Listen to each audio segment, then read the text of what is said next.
nama saya Gladys Porto dari Fakultas Teknik Informatika dan Komputer Universitas Kristen Indonesia Paulus.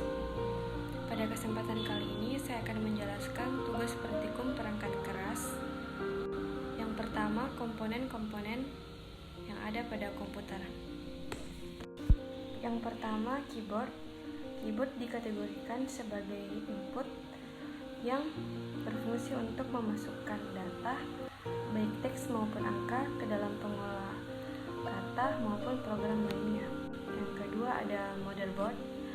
Motherboard dikategorikan sebagai proses yang berfungsi untuk menyediakan tata letak terbaik karena semua komponen pemrosesan yang penting dari komputer tertanam di motherboard. Ini dikenal sebagai hub komponen. Selanjutnya, hard disk. Hard disk dikategorikan sebagai storage device yang memiliki fungsi sebagai tempat penyimpanan segala macam data, file, serta komponen virtual seperti dokumen, PDF, MP3, dan lain-lainnya. Kemudian ada power supply. Power supply ini dikategorikan ke dalam proses yang dimana berfungsi untuk mengaliri arus listrik untuk komponen-komponen hardware pada komputer dengan arus DC. Selanjutnya ada prosesor. Prosesor ini dikategorikan ke dalam proses di mana fungsinya adalah untuk melakukan perhitungan dan menjalankan tugas dari seorang user yang menjalankannya. Selanjutnya ada CD-ROM. CD-ROM dikategorikan ke dalam proses yang berfungsi untuk membaca data CD dan melakukan burning data ke CD. Artinya dengan menggunakan CD-ROM kita bisa menyimpan data ke dalam piringan CD atau menampilkan data dari CD. Selanjutnya ada heatsink. Heatsink dikategorikan ke dalam proses di mana berfungsi untuk memperluas transfer panas dari sebuah prosesor supaya suhu di dalam prosesor tidak terlalu panas. Selanjutnya ada kipas atau fan yang dikategorikan ke dalam proses. Ini berfungsi untuk mengeluarkan panas dan menggantinya dengan udara segar ke dalam sistem. Selanjutnya ada floppy disk. Ini dikategorikan ke dalam store device yang berfungsi untuk menyimpan data dan memori terbatas yang hanya mencapai 1,44 MB. Selanjutnya ada RAM. RAM dikategorikan ke dalam proses di mana berfungsi sebagai tempat penyimpanan data atau memori dan berbagai tempat instruksi program. Selanjutnya ada VGA card yang dikategorikan ke dalam proses. Ini berfungsi untuk menerjemahkan atau mengubah sinyal digital dari komputer menjadi tampilan grafis pada layar monitor. Kemudian ada mouse atau PS2.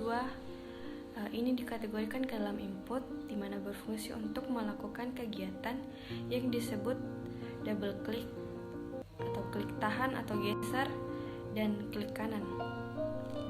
Kemudian ada kabel tester. Kabel tester ini berfungsi untuk mengecek apakah kabel jaringan yang telah terpasang di konektor RJ45 atau RJ11 sudah terpasang dengan benar atau tidak. Selanjutnya ada kabel ATA yang fungsinya ini berfungsi untuk menghubungkan motherboard dengan hard disk yang juga CD-ROM atau DVD-ROM dalam perangkat komputer. Kemudian ada VGA card yang berfungsi sebagai penghubung antara video, VGA card, dan monitor yang kini fungsi tersebut makin berkembang dengan hadirnya sinyal digital seperti HDMI. Selanjutnya ada kabel SATA yang berfungsi untuk menghubungkan perangkat penyimpanan seperti HDD, CD-ROM, DVD-RAM, dan DCR2. Dan selanjutnya ada CD atau DVD eksternal yang berfungsi untuk menginstal software, backup data, serta memutar CD atau DVD. Selanjutnya ada kabel LAN. Ini berfungsi untuk menghubungkan komputer yang satu dengan yang lainnya, menghubungkan komputer dengan router, dan menghubungkan komputer dengan device lainnya. Kemudian ada modem. Modem ini berfungsi untuk mengubah sinyal digital menjadi sinyal analog dan sebaliknya terlebih dahulu ketika proses pengiriman data. Kemudian ada tang krimping. Tang krimping ini berfungsi untuk memotong kabel, mengelupas kulit kabel, dan mengkrimping RJ45. Kemudian ada sun barcode. Sun barcode ini biasanya dikategorikan ke dalam input yang berfungsi untuk memindai simbol, menangkap dan mengubah kode bar menjadi data elektrik, lalu mengirimkannya ke komputer dengan format data yang sederhana. Kemudian ada router. Router ini berfungsi sebagai penghubung dari beberapa jaringan. Selanjutnya ada fingerprint. Fingerprint ini dikategorikan ke dalam input di mana berfungsi untuk mengamankan verifikasi, sama halnya dengan password dan pola. Hanya saja media yang digunakan untuk verifikasi adalah sidik jari. Itulah yang digunakan sebagai ID primary key-nya. Selanjutnya ada obang plus min dan tang yang berfungsi untuk mengencangkan baut yang memiliki kepala yang serupa dan sebagai penjepit atau penahan benda kerja. Kemudian ada scanner. Scanner ini dikategorikan ke dalam input yang berfungsi sebagai pengganda berkas untuk kemudian dikonversi dan disimpan dalam bentuk digital. Kemudian ada printer.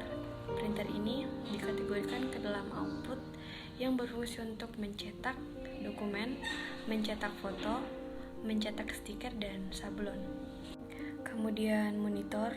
Monitor ini dikategorikan ke dalam output yang berfungsi sebagai adaptor tampilan yang menampilkan informasi yang diproses oleh video komputer.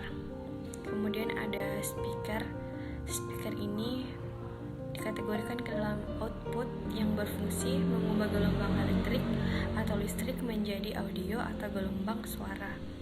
Yang terakhir ada webcam. Webcam ini dikategorikan ke dalam input yang berfungsi menangkap gambar secara live kepada siapapun. Contohnya bisa dipakai saat meeting ataupun belajar online seperti Zoom. Kemudian merakit komputer. Memasang komponen pada motherboard. Yang pertama, memasang prosesor pada chipset motherboard. Tingkat kesulitan mudah. Faktor risiko yang mungkin terjadi yaitu pemasangan prosesor yang terbalik. Jika terbalik, maka tidak akan menyala. Kemudian ada memasang heatsink dan kipas prosesor. Tingkat kesulitannya yaitu sedang. Faktor risiko yang mungkin terjadi pada saat pemasangan yaitu kipas dan heatsink tidak menyala sehingga mengakibatkan panas pada prosesor. Bila tidak ingin komponen menjadi panas, maka jangan lupa memasang heatsink dan kipas. Kemudian memasang RAM. Tingkat kesulitan yang ada itu mudah. Faktor risiko yang mungkin terjadi pada saat pemasangan RAM terbalik atau dipasang secara paksa yang akan mengakibatkan patah. Oleh karena itu harus berhati-hati saat memasang RAM agar tidak mengakibatkan kerusakan. Selanjutnya menyiapkan casing. Yang pertama, memeriksa kelengkapan casing. Tingkat kesulitan yang ada yaitu mudah. Faktor yang mungkin terjadi, komponen lebih mudah berdebu karena tidak teliti pada saat memasang casing dengan benar. Untuk mencegah hal itu terjadi, sebaiknya memasang casing dengan rapat sehingga tidak terjadi gangguan pada komponen yang ada di dalamnya. Kemudian memasang power supply. Tingkat kesulitannya yaitu sedang. Faktor risiko yang mungkin terjadi yaitu bila memasang dengan terbalik akan terjadi kesulitan pada saat akan memasang kabel power supply ke motherboard, dan pada saat memasang power supply jangan terhubung dengan aliran listrik. Kemudian memasang motherboard. Tingkat kesulitan yang ada yaitu mudah. Faktor risiko yang mungkin terjadi adalah motherboard bisa terkena korslet jika dipasang dalam keadaan dialiri arus listrik. Memasang motherboard Harus berhati-hati dan pastikan bahwa motherboard dipasang dengan rapat di bagian bautnya. Kemudian memasang DVD, CD-ROM atau RW driver. Tingkat kesulitan yang ada yaitu mudah. Faktor resiko ya dalam pemasangan terbalik. Pemasangan DVD dipasang di depan dan pastikan tidak terbalik, dan jangan lupa memasang kabel power dari power supply. Yang kelima, memasang hard disk. Tingkat kesulitan yang ada yaitu mudah. Faktor risiko yang ada adalah pemasangan hard disk yang terbalik. Jangan sampai menjatuhkan hard disk saat dipasang dan kencangkan dengan baut. Yang keenam itu memasang kipas. Tingkat kesulitan yang ada yaitu mudah. Faktor yang mungkin terjadi adalah menghalangi komponen komputer yang lain menambah kipas pada PC, dan jangan lupa menghalangi komponen lain. Yang ketujuh itu menghubungkan kabel dengan komponen internal. Yang pertama, memasang kabel power dari power supply ke motherboard. Tingkat kesulitannya itu sedang. Faktor risiko yang mungkin terjadi dalam memasang power supply ke motherboard sambil dialiri listrik. Memasang kabel power supply ke motherboard sesuai dengan soket masing-masing. Kemudian terakhir yaitu menghubungkan kabel casing dengan motherboard. Tingkat kesulitannya yaitu mudah. Faktor risiko yang mungkin terjadi yaitu tidak memasang penutup casing dapat membuat kemasukan debu, dan pastikan casing penutup terpasang dengan baik. Selanjutnya kita masuk ke proses install Windows 10. Di sini ada beberapa persyaratan spesifikasi minimal sistem Windows 10, kita bisa lihat. Selanjutnya, langkah-langkah menginstal Windows 10 di PC atau di laptop. Yang pertama, nyalakan komputer atau laptop khusus yang memakai flash disk sebagai media instalasi. Masukkan terlebih dahulu flash disknya sebelum PC dinyalakan agar terdeteksi sama PC. Yang kedua, atur boot atau booting. Pertama di menu BIOS atau UEFI. Tampilannya seperti ini. Tampilan bermacam-macam tergantung merek. Selanjutnya, masuk menu BIOS dengan menekan tombol Del terus-menerus dengan cepat saat menyalakan PC. Mungkin pada merek lain dapat mencoba menekan tombol F1, F2, F9, dan F10. Mungkin juga sambil menekan tombol Fn sama-sama dengan F1 dan F2 dan seterusnya supaya tombol berfungsi. Sesudah masuk menu BIOS, kemudian cari boot dan pastikan booting pertama menggunakan DVD atau flash disk sebagai medianya. Yang ketiga yaitu masukkan DVD Windows 10 installer buat yang memakai drive optik sebagai medianya. Yang keempat, jika pengaturan boot sudah benar, maka simpan atau save dan restart. Kemudian tekan enter untuk memulai proses instalasinya. Selanjutnya pilih bahasa, kemudian klik next. Selanjutnya klik install now untuk melanjutkan. Selanjutnya masukkan produk key Windows 10 seperti gambar di bawah. Klik kotak kecil di bawah I accept the license term, kemudian klik next. Selanjutnya pilih custom install Windows only.